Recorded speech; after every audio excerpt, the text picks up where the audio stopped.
All right. Good afternoon. Are you guys passing notes to each other? Something I should know? Okay. All right, good afternoon. In a short while, I will be joined in person by the sitting president of the Economic and Social Council, Ambassador Colin Kilapile of Botswana, and we will be joined virtually by Citi's Vice Chairman for Banking, Capital Markets and Advisory, Jay Collins. They will brief you on the SDG Investment Fair, which is scheduled to take place on the 28th and 29th of September. This morning, the Security Council held an open debate to mark the 25th anniversary of the Comprehensive Nuclear Test Ban Treaty. Izumi Nakamitsu, the head of the Department of Disarmament Affairs, said we are rightly celebrating the anniversary of a hard-won victory, but she added that this should also be a time to rethink what we can do to overcome the challenges that lie ahead. Since its adoption by the General Assembly and opening for signature in September of 1996, the treaty has achieved a near universal adherence of 185 signatories and 170 ratifying states. However, Ms. Nakamitsu added that in recent years we have seen a worrisome trend towards the modernization and expansion of nuclear arsenals. As relations continue to decline among states that possess nuclear weapons, we cannot take for granted that the norm against nuclear testing will hold, she said, concluding that the best way to uphold the norm against testing is to reaffirm and enhance support for the treaty and to reinforce its existence and strengths to strive to bring about the entry into force. And the head of the CBTO also briefed the Security Council. And to stay on topic, yesterday was the International Day for the Total Elimination of Nuclear Weapons. In his message, Antonio Guterres said that we are seeking worrying signs of a new arms race and face the highest level of nuclear risks in almost 4 decades. And tomorrow in the General Assembly, the Secretary General will speak at the high-level event to mark the International Day for the Total Elimination of Nuclear Weapons. Moving on to Afghanistan, our colleagues on the ground there tell us that our humanitarian response is continuing across the country. The World Food Programme tells us they've provided food assistance to 6.9 million people this year, reaching 1 million people with more than 13,000 metric tons of food in September alone. The International Organization for Migration has constructed a community center in Baghlan in northern Afghanistan to be used by an estimated 700 households. The organization has assessed the need for more than 2,500 displaced people in Kabul, Sar el-Sol, Balkh, Kunduz, and Takhar. Their rapid response teams have also screened up to 60,000 people for COVID-19 at various border points. Our humanitarian colleagues warn that thousands of health facilities have been left without funding for medical supplies and salaries for health staff. Urgent action is required to scale up the health response and to prevent a total breakdowns of the healthcare services across the country. And as you know, the last week, Emergency Relief Coordinator Martin Griffiths released $45 million from the UN Central Emergency Response Fund to prevent Afghanistan's healthcare system from complete collapse. However, more funding is urgently needed to scale up the response. And just to give you an update on the numbers from the Afghan Pledging Conference, which took place on September 13th, you'll recall $1.2 billion for humanitarian development aid was pledged. To date, $131 million has actually been received. That's 21.7% of the $606 million required through the end of this year. Again, we are very pleased with pledges. We are even more pleased when we get cash. On Myanmar, our colleagues tell us that a country is facing a humanitarian crisis worsened by the consequences of the COVID-19 pandemic. In events following the February 1st takeover of the government, some 3 million people need humanitarian assistance, including an additional 2 million people since February 1st of this year. The most vulnerable are families living in urban areas, mainly in Yangon and Mandalay, as well as people affected by conflict in southeastern and western Myanmar. More than 220,000 people have been internally displaced due to armed clashes since February 1st. The situation in Rakhine State remains calm, although the situation remains dire with food insecurity on the rise. Our colleagues on the ground remain concerned about the COVID-19 pandemic. There have been more than 450,000 cases and 17,000 deaths reported in Myanmar, but it is likely that the numbers are actually much higher than that.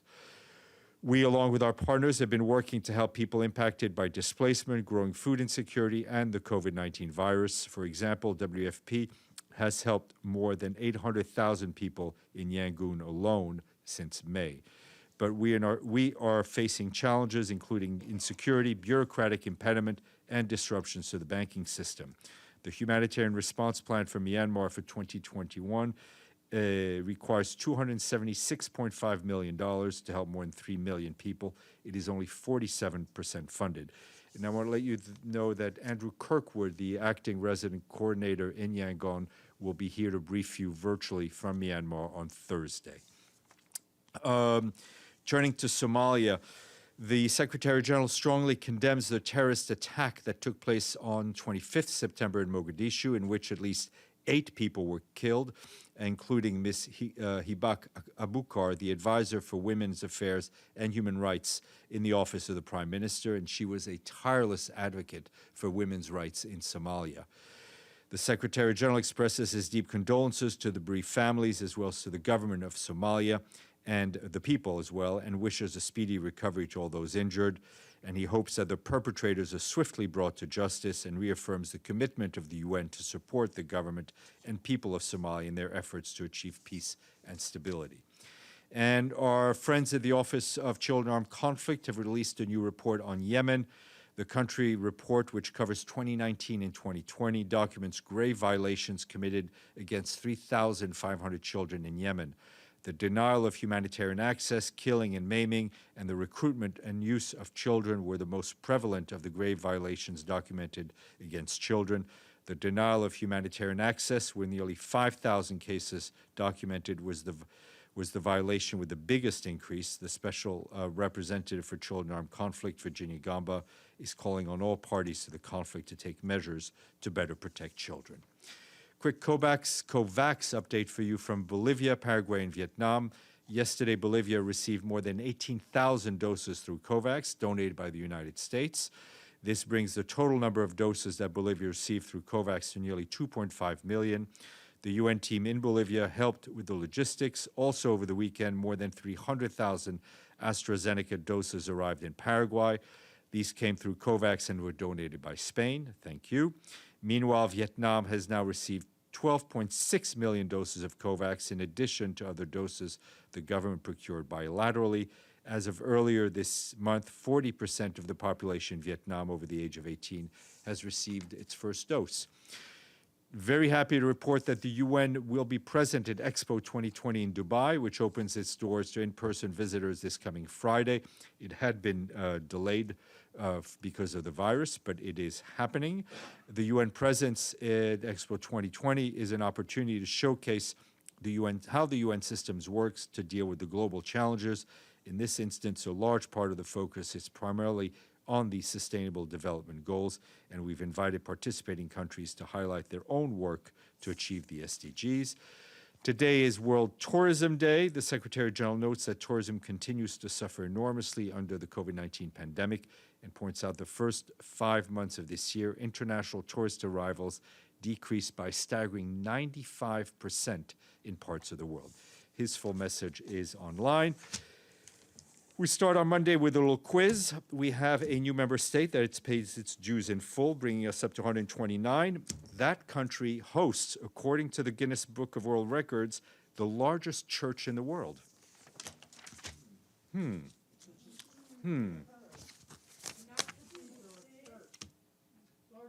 Church in the world. No? It's definitely not Saudi Arabia. All right, it's Côte d'Ivoire. The Basilica in Yamoussoukro, according to Guinness Book of World Records, is the biggest church in the world. I'll ask myself a question, but go ahead, Edie.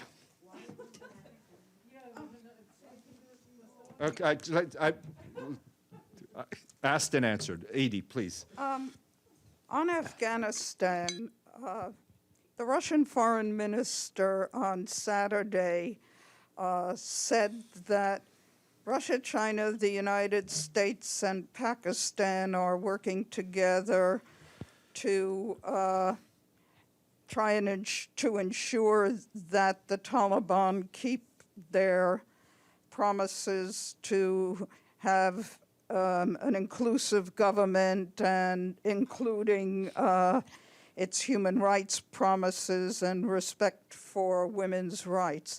Is the United Nations at all involved in trying to join with these four countries in promoting well, I mean, this is the message that we ourselves have been constantly channeling to the Taliban in our various conversations, notably on the issues of human rights, especially on the issue of rights in women and girls, whether it's access to education, access to the labor market.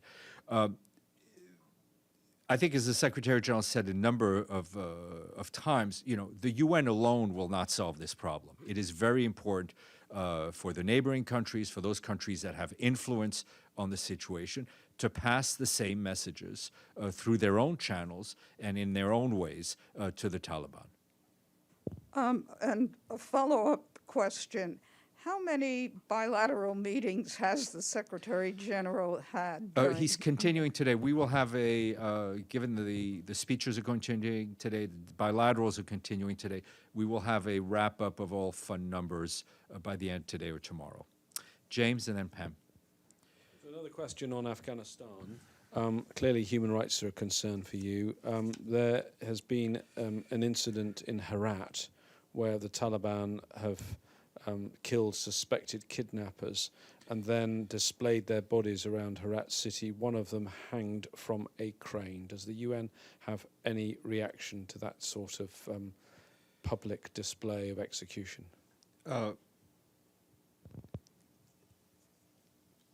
Wherever, I mean, it's pretty clear that, you know, for our, from our standpoint, the death penalty has no place anywhere in the 21st century.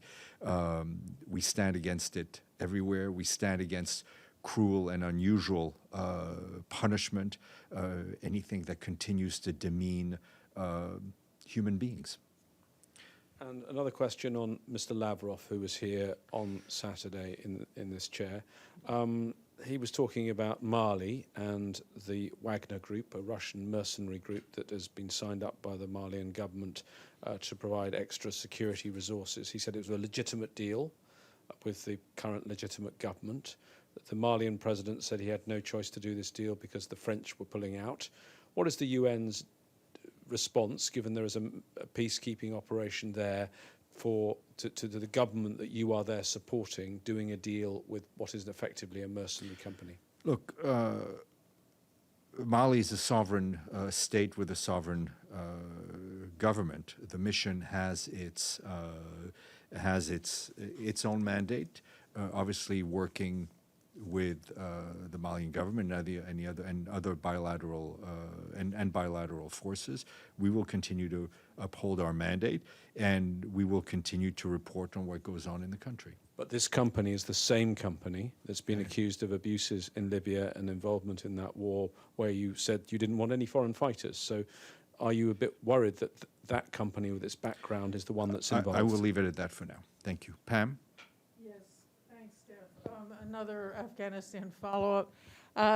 You talked about Afghanistan, but since there's a withdrawal of the speech at the General Assembly by the Afghan member state, which was the Ghani government, not the Taliban, I understand. Can you comment on that? Now, I understand it's been passed. The Taliban request to speak has been passed to the Credentials Committee. That might not happen until October, November, you said.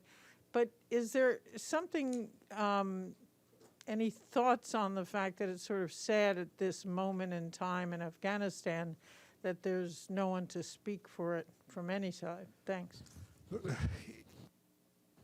The decision to withdraw from the Afghan delegation was their was their own decision. I can't comment on that. Obviously, the General Assembly is a high-level week, is an opportunity for every member state to address the world, in a sense, and we wish for every of those member states to have that opportunity to take it. Lenka? Thank you. Also on Afghanistan, do you expect more cash, and how much will be spent on education in percentages? Thank you. We wish for more cash. We expect more cash. I mean, and you know, I don't mean to make light of this. We fully understand that member states have their procedures to follow, from pledges to cash, but we do want to make sure that, you know, that everyone understands that a pledge is a pledge, but we can't spend a pledge, right? We can spend cash. So we very much hope that all these pledges will be converted to cash very quickly. As to the percentage from the, I don't have those numbers with me. The appeal is fairly public, so we can send you the link for that page.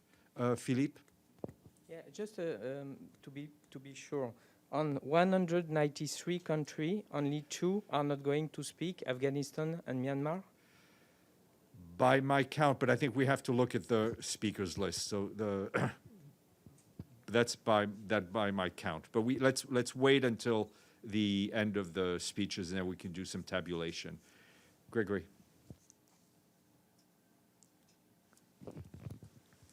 Hello, Stéphane.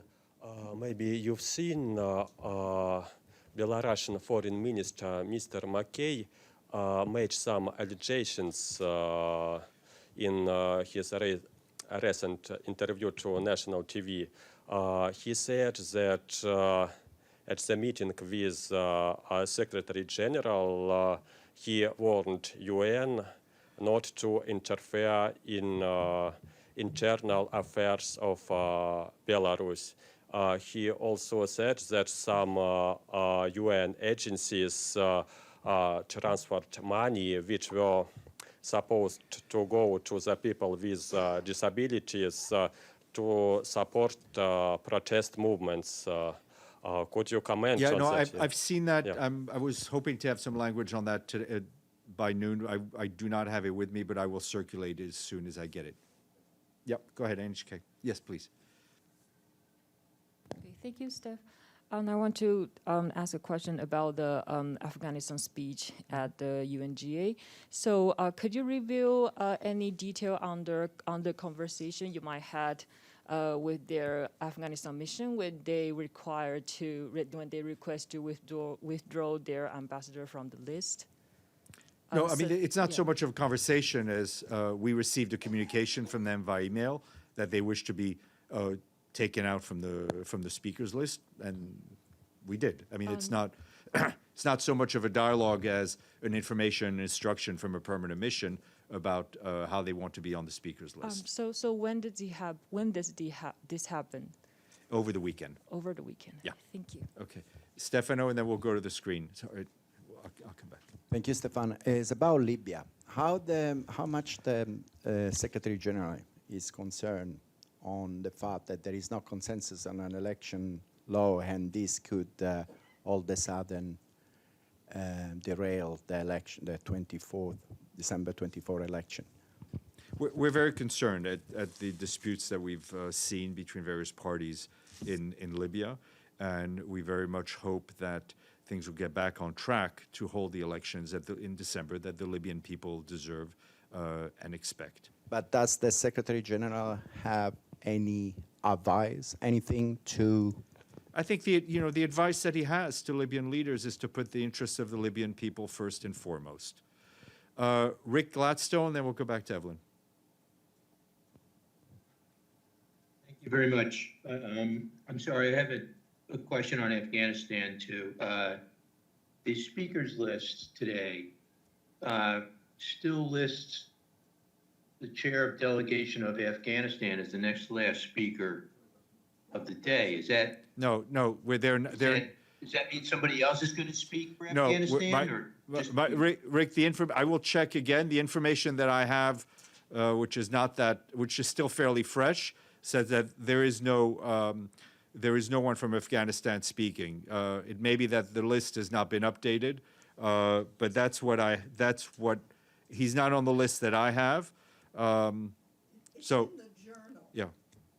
Yeah, it's just that the country is still listed, even if there's no name on Okay, it. That's all. they're not speaking.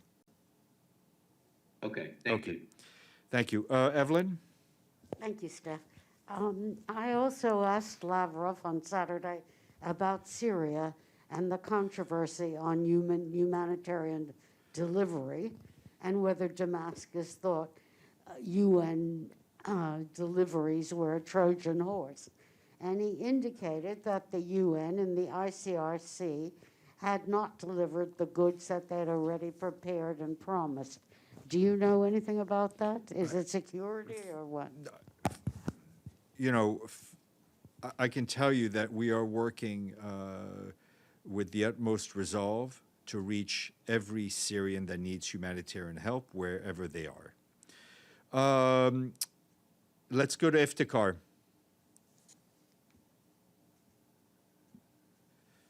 Iftikhar? Thank you, Stéphane. My question was asked by Edie, but generally, please let us know what progress is being made by the United Nations in their dialogue with the Afghans on the political front. Well, you know, dialogue with the Taliban is an ongoing process. I will leave it at that. Let's go to Abdel Hamid. Thank you, Stéphane. Yesterday, 5 Palestinians were killed, 2 in Jenin and 3 near Jerusalem in the village of Biddo. It didn't make any news to the UN. No one mentioned it. No one had any language about it. Mr. Thor Winsland is MIA. He doesn't make a comment on these atrocities committed by the occupation forces. Why is that? We're obviously very concerned about the violence that we've seen, as well as for the loss of life. Let's go to Maria from Maria Konyutu. Maria? Yes, hello. Yes? My question yes, do you hear me? Perfectly. Hello? Yes, go ahead. Yes. Go ahead. Okay, my question concerns the lunch which Mr. Guterres is hosting later today for President Anastasiadis and Mr. Tatar, the Turkish Cypriot leader. What shall we expect from this lunch? Mrs. Lut is soon leaving her post. Should we expect the appointment of a new envoy? And if yes, what will be his or her mandate? Okay, there is no development or news to announce on a new envoy as far as I'm aware. The lunch will be with the Secretary General and the Greek Cypriot leader, Mr. Anastasiadis, and the Turkish Cypriot leader, Mr. Tatar. We hope that after the lunch, we will provide you with some sort of a readout of further information. Okay, Mario, and then Carla. Steph, now that the General Assembly is almost over, the Secretary General had spoken about COVID vaccines and climate commitments as 2 big priorities for this week. Is he satisfied with the messages he heard here, or what's his take on what happened last week? Look, I think he was heartened by a number of messages and statements that he heard, but it is clear that we still have a long way to go on both of these issues. James. I'm afraid I've got a few more questions. The chief prosecutor of the ICC, Karim Khan, has issued a statement in which he says he's going to now deprioritize part of his investigation on Afghanistan. He'll prioritize crimes committed by ISIL and the Taliban, but it seems he's not going to pursue the allegations that there were crimes carried out by NATO or US forces. Does the Secretary-General, is he worried that this means that victims of those civilian casualties that have gone on for 20 years carried out by Western forces will not get any justice? And number two, is he worried that the International Criminal Court taking this sort of action is going to be seen as a Western court? Look, as you know, we're not going to comment on actions or decisions by the International Criminal Court. What I can tell you in terms of Afghanistan is over the last number of years, I think more than 10, we have been reporting regularly on casualties in Afghanistan, on civilian casualties especially, conducted by the Taliban or other groups, conducted by Afghan national forces, conducted by international forces. We've been extremely transparent in that reporting. Victims everywhere deserve justice.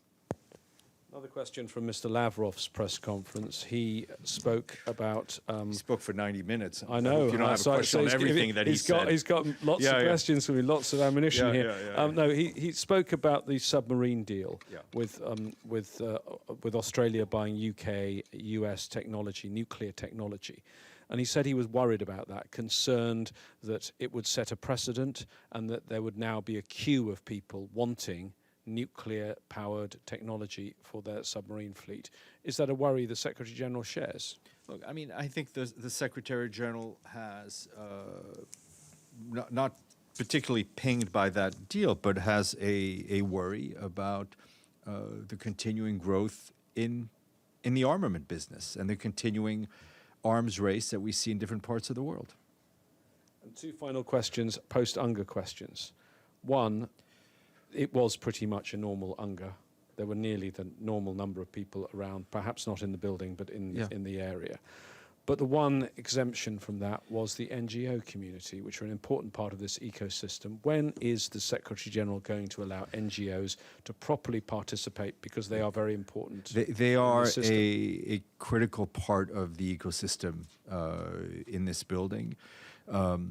The building remains under kind of a COVID lockdown. We let you in because you have your offices here and this is your place of work. The delegates, they own this building. It's only normal that they would be allowed in. Certain number of staff also, staff were also back in on a much reduced footprint. I very much hope that we will be open to reopen the building to a larger number of larger number of categories of people, including NGOs, in the very near future. And one more question on the building. We had the big canteen open again, as it's open every year. So I'm going to ask you again, I'm sorry, about the library building. It's the one part of the UN that never got refurbished. There is a reasonably new administration in Washington. There is a new mayor coming to New York. When are you going to finally resolve this issue? When are you going to confront the authorities in New York so that you can refurbish that building, move the link off the FDR, and actually get the whole building operational? Very good question. I will try to answer it when I can. Carla, and then... That's what you said last time I asked. But the fact that I tried, I mean, the fact I can't answer doesn't mean I'm not trying. Carla, and then Ahmed, then we'll go to our guest. I have actually two questions.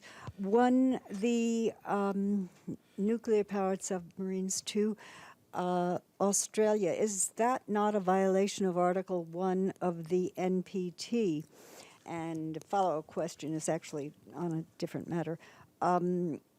There was a ministerial meeting held at the Venezuelan mission of countries, foreign minister level, countries to protect the United Nations from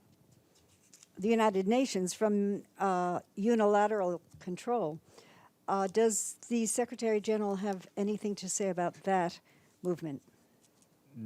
I'm not sure I understand the question, so I don't think I can answer it. And on your first question, I really have nothing to add at this point to it.